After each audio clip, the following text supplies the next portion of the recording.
I think the world needs less addiction to certainty and more of a capacity and tolerance for the unknown. Instead, say, pay attention, Hey, pay attention. I like what you're doing. Just pay attention, because we're just kind of conditioned to just, of course, our little babies. So the last thing we want to do is, yeah, of course, it's a natural instinct. So, but man, this has been really good.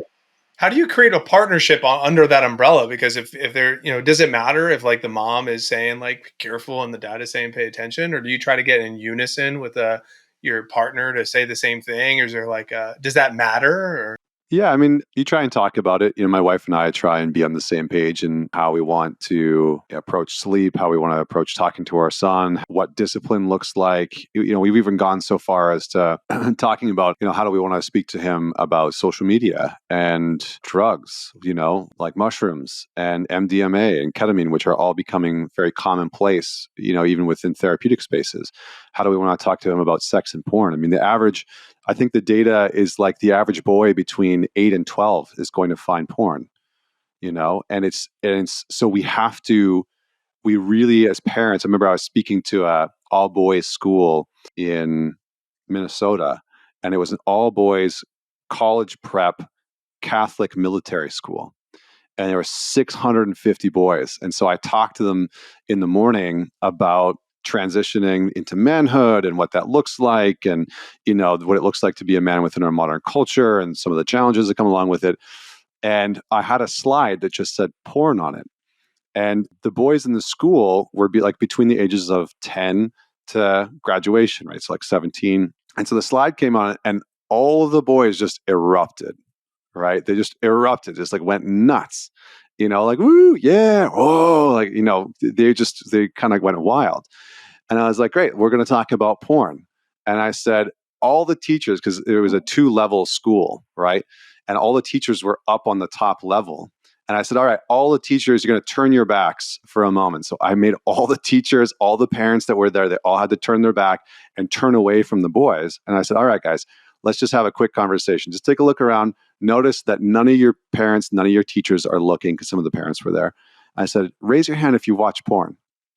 And almost every single one of them raised their hand, right? And this is like 10 to 17. And when I say every single one of them, I mean like 95% of them, right?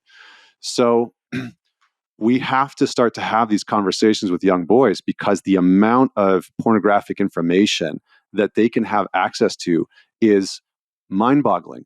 And we're performing a kind of unfettered experiment on our youth, especially on young men, when it comes to pornography. I mean, you just think about the fact that a 15-year-old boy in the span of an hour or two can see more naked women than a man in his entire lifetime 150 years ago. So, I think we have to have these conversations with our son to say, like, what do you think about pornography? Or have your friends ever talked about it? Or have your friends ever shown you it? And to open up that dialogue, to be able to try and have some kind of honest discourse with our sons to say, what do you think about this? And what do you know about it? And here's my perspective on it.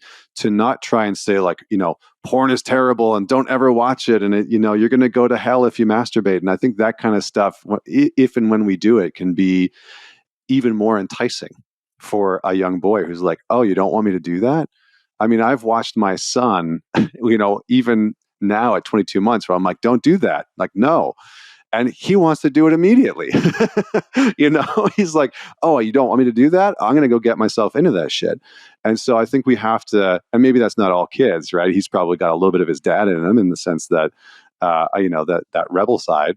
But, we have to be able to engage our sons in a conversation about some of these harder hitting topics and not avoid them. I think the world needs less addiction to certainty and more of a capacity and tolerance for the unknown. I think we've entered into a time where we're interacting with so many people online, and there's so many unanswered questions that it becomes existentially overwhelming for folks.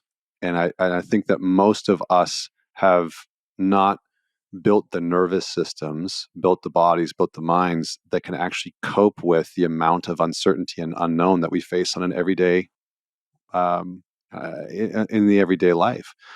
And so I think if we can begin to develop bodies and minds that are capable of handling the unknown, we can model that for our kids, who, for many of them, are terrified of what they think the future holds.